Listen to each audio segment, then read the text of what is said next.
Pemirsa, melambungnya suara sementara Partai Solidaritas Indonesia atau PSI tentu saja menimbulkan banyak pertanyaan. Pasalnya hanya dalam waktu hitungan hari, suara PSI naik mencapai 3% lebih dan sulit diterima secara logika. Inilah yang akan kami sajikan dalam editorial malam hari ini, Simsalabim Suara PSI, bersama saya, Zilvia Iskandar.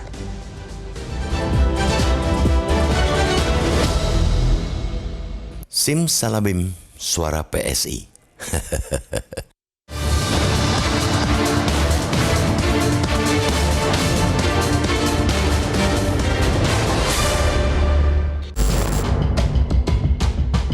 Dalam politik praktis di tanah air, dunia bukan sekadar panggung sandiwara, melainkan sudah menjadi panggung sulap.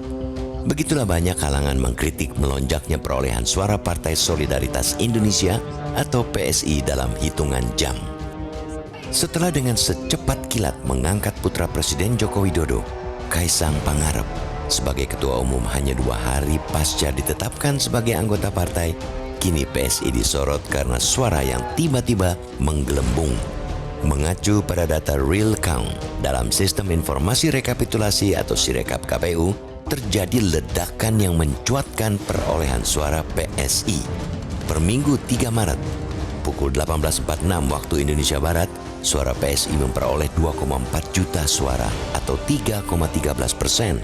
Padahal pada Senin 26 Februari atau 6 hari sebelumnya, perolehan PSI masih di kisaran 2 juta suara atau 2,68%. Adapun data yang masuk sudah melampaui 60%.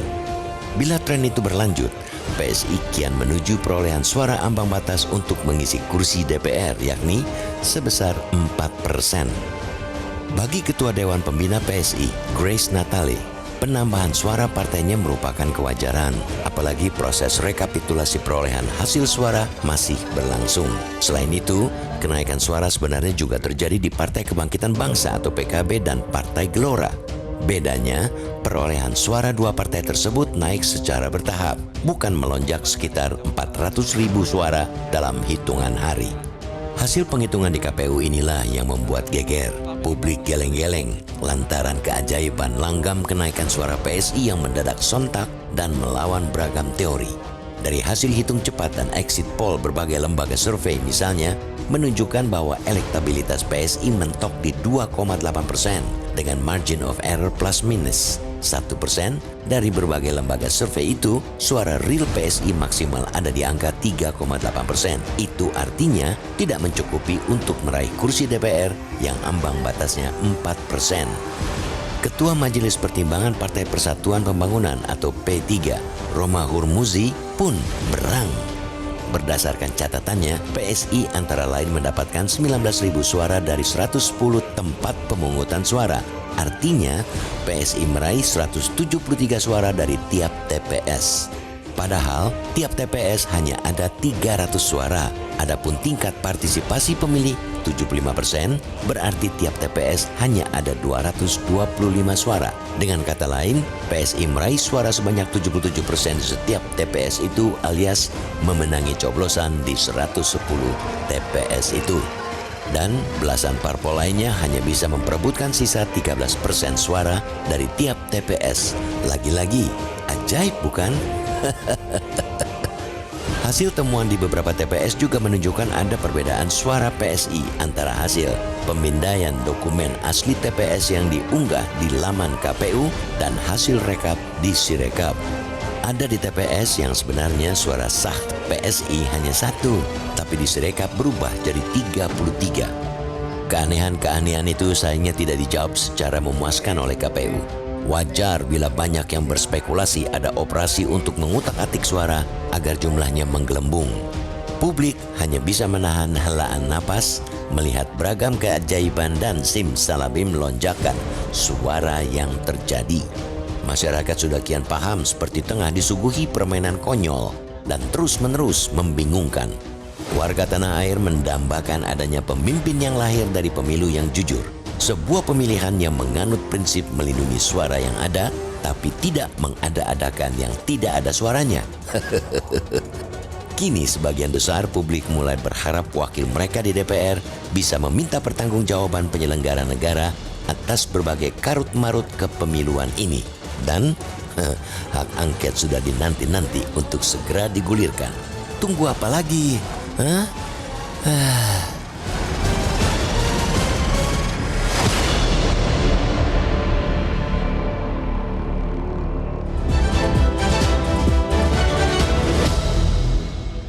Simsalabim suara PSI, kami akan membahasnya bersama dengan Ketua Dewan Redaksi Media Group. Sudah ada Bang Gaudensius Suhardi di studio malam hari ini. Selamat malam Bang Gaudens. Selamat malam. Bang Gaudens, kenapa lonjakan suara PSI yang sebetulnya mungkin bisa dilihat secara wajar, toh ini kan memang masih dalam proses penghitungan, suara yang masuk baru 65,87%, kan memang ada kemungkinan partai itu bisa melonjak suaranya, tapi kenapa khusus buat PSI disebut ini penuh dengan dugaan adanya manipulasi alias sulap? Ya tentu kita berbaik sangka lah ya. Kita mengacungkan 2 jempol ya. Kalau kurang 2 jempol ya tambah 2 jempol lagi, jempol kaki juga kita acungin. Karena apa? Karena lonjakan suara PSI itu oleh sebagian pengamat menyebutnya anti teori. Tidak ada teori statistik yang begitu drastis naiknya suara itu, bahkan dalam tempo sesingkat-singkatnya.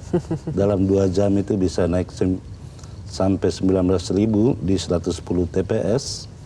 Kalau dihitung-hitung PSI itu dengan 19.000 itu berarti dia mencapai 77% setiap TPS-nya. Atau dengan kata lain 17 partai lainnya memperebutkan 33% di 110 TPS karena 77%-nya sudah ada pada PSI. Tetapi banyak juga yang menemukan bahwa banyak data yang tidak berkesesuaian antara hasil plano ya, hasil plano dengan Sirekap itu sendiri. Bahkan ada misalnya di TPS-nya itu suaranya 0, tiba-tiba membengkak. Tentu butuh diteliti lebih jauh. Sejauh ini Badan Pengawas Pemilu sudah menerima banyak pengaduan yang terkait dengan keajaiban PSI ini. Memang ini partai anak muda, menyebut dirinya sebagai partai anak muda, banyak kejutan di sana. Ada orang yang baru 2 hari menjadi mendapat kartu anggota, 2 hari kemudian bisa menjadi ketua umum. Nah, kejutan-kejutan itu terus berlanjut sehingga per hari ini, per jam ini, suara total PSI itu kan 3,13 ya, 3,13. Ya. Artinya hanya kurang 600.000 suara PSI mencapai parlemen threshold 4%. Luar biasa bukan? Tinggal 600.000 lagi begitu ya Bang? Luar biasa bukan? Tapi menurut PSI justru orang-orang yang membuat narasi, menggiring opini seolah-olah PSI curang, mereka inilah yang ketakutan. Ada sesuatu yang salah dengan orang-orang ini karena mereka takut PSI masuk Senayan. Coba kita putarkan dulu pernyataan dari Ketua DPP PSI, Chairil Tanzil berikut ini. Ya, sepertinya memang ada kelompok-kelompok yang bekerja sama untuk menggiring narasi bahwa PSI curang. Itu satu. Dan justru saya mempertanyakan kenapa publik sangat takut, orang-orang ini takut sekali kalau PSI lolos ke Senayan. Apakah karena kami akan menggaungkan undang-undang perampasan aset koruptor? Itu, jadi dugaan-dugaan boleh saja, misalnya tadi dari Setara ya, Mas yang tadi itu. Dugaan boleh, silahkan. Itu adalah kebebasan berekspresi. Tapi tentunya sertakan bukti-buktinya. Ada Bawaslu, silakan disertakan bukti-buktinya. Jadi PSI sama sekali tidak curang? Menurut saya tidak curang, karena gini, kalau kita curang ya Bang Leo ya, saya hari ini udah nggak usah pusing tiap hari melototin itu Sirekap dan C1. Pasti. Justru patut dicurigai orang-orang takut PSI masuk Senayan karena mungkin PSI akan meloloskan, akan mendorong pengesahan RUU perampasan aset. Saya kira pernyataan kader PSI itu benar sekali ya. Tidak mungkin PSI curang. Karena kecurangan itu pasti dilakukan oleh para petugas penyelenggara pemilu. Nah, pertanyaannya siapa yang menyuruh petugas penyelenggara pemilu untuk melakukan kecurangan? Pesulapnya siapa, Bang? Ya, karena tidak mungkin PSI masuk ke ruang untuk mengganti Sirekap itu kan, itu berarti ada tangan-tangan yang tangan-tangan yang tidak terlihat di situ, karena itu perlu diselidiki. Itu yang pertama.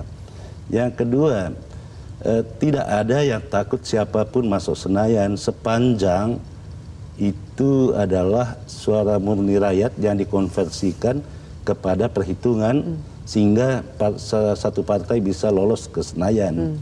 Dan itu hal yang wajar. Kita juga tidak mau PSI itu kalau memang benar-benar seperti apa adanya suara rakyat di TPS itu mengantarkan dia ke Senayan, ya patut diapresiasi. Tetapi kalau bukan suara murni di TPS yang mengantarkan dia ke Senayan, ya patut digugat PSI-nya.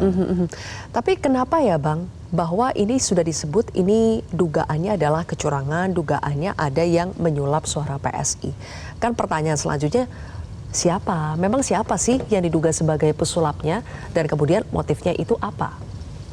Ya, untuk menanyakan siapa mastermind-nya itu tentu perlu penyelidikan di situ.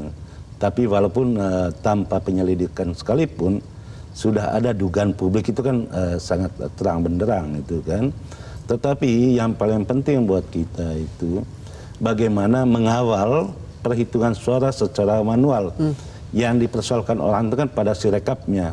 Sirekap itu boleh dimain-mainkan, karena itu setiap partai politik atau setiap calon presiden plototi penghitungan suara manual di tingkat kecamatan. Karena dari berbagai pemilu yang sudah dilewati, pangkal kecurangan atau yang bisa dicurangi itu adalah penghitungan suara di tingkat kecamatan. Kalau ke atasnya sih jauh lebih jauh lebih terbuka, sudah banyak mata yang melihat, apalagi di tingkat nasional. Nah, persoalan sekarang itu pada tingkat kecamatan, di sanalah pangkal masalahnya. Kenapa disebut pangkal masalah? Karena tidak semua partai politik mengirimkan saksinya di penghitungan di tingkat kecamatan. Ya. Oke. Baik, nanti kita akan lanjutkan lagi, Bang Gaudens. Ada pernyataan dari Setara Institut yang menduga memang ada setidaknya ada 3 motif kenapa kecurangan-kecurangan ini terjadi dan kenapa PSI itu bisa sampai suaranya melonjak. Nanti kita akan bahas pemirsa sesaat lagi.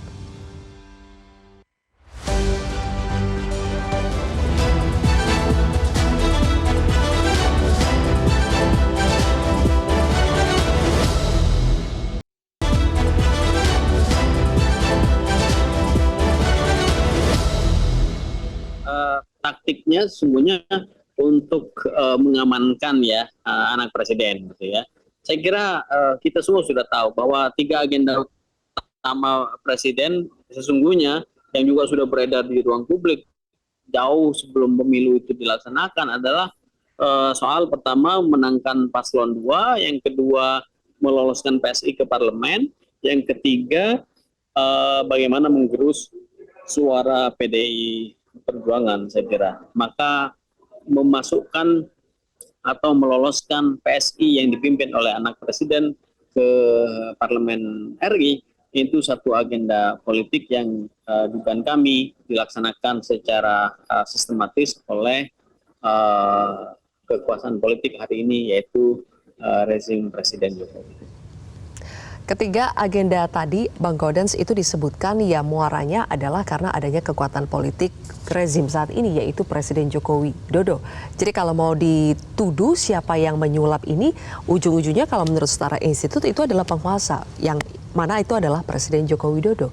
Nah, tapi kan dari pihak sebelah mengatakan, buktikan, jangan cuma menggiring narasi saja, membuat opini saja. Bagaimana membuktikannya, Bang Gaudens, hari ini?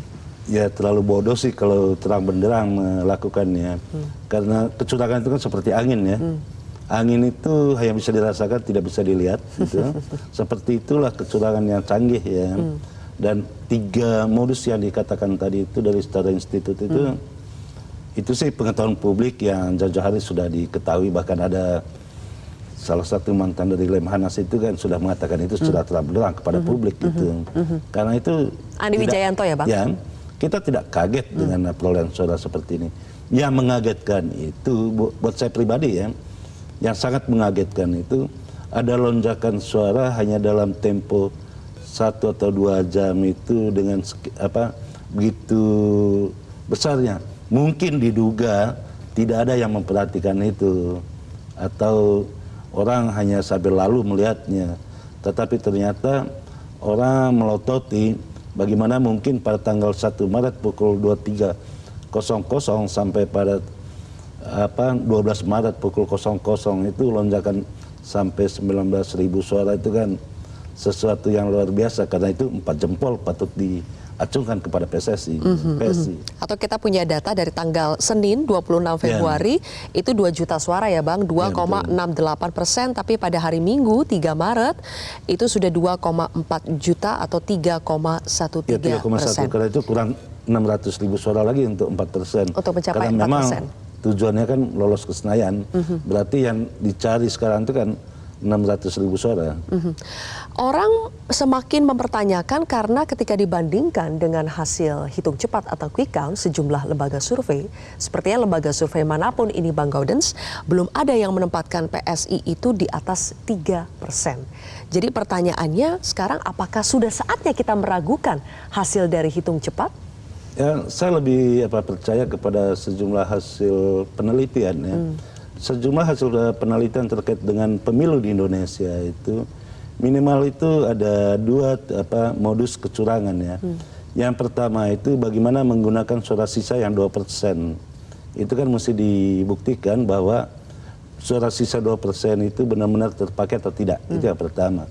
Yang kedua, dalam modus yang sering jadi rujukan di dalam literatur itu ialah suara partai-partai yang tidak mungkin lagi atau nol, disebutnya partai 0, gitu, itu suara yang paling mungkin untuk dirampok gitu. Karena itu yang terjadi sekarang ini adalah tidak saja bagaimana menggelembungkan suara, tetapi juga merampok suara. Itu yang terjadi saat ini. Menggelembungkan dan merampok. Ya.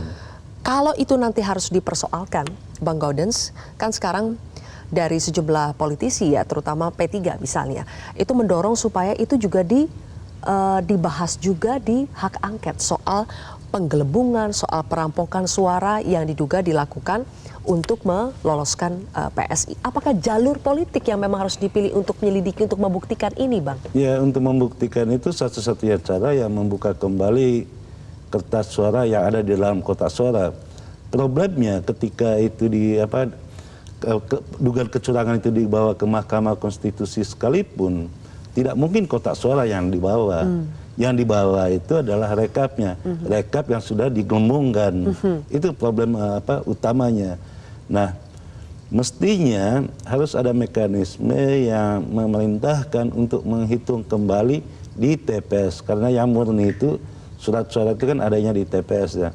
Seperti yang sekarang ini kalau kita membandingkan suara hasil pleno dengan sirekap itu masuk sampai ke dalamannya itu pada setiap TPS, ada suara PSI yang 0 tapi ditulis di situ 68 gitu ya.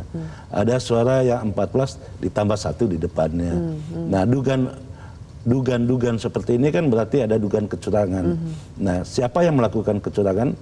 Saya sependapat dengan Sheryl, tidak mungkin yang melakukan kecurangan itu PSI, karena PSI tidak punya tangan, tidak bisa dengan tangan sendiri melakukan kecurangan itu.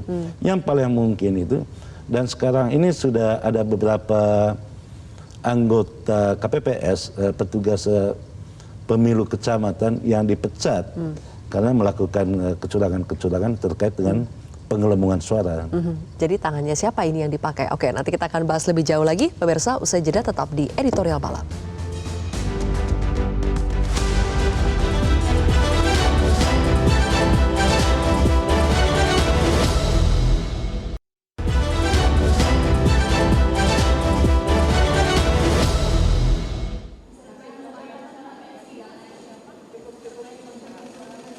Itu urusan partai, tanyakan ke partai,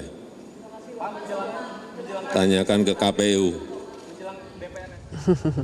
Ini ditanya soal hak angket, ditanya soal kecurangan, jawabannya ya sudah ada tuh lembaga masing-masing yang menangani.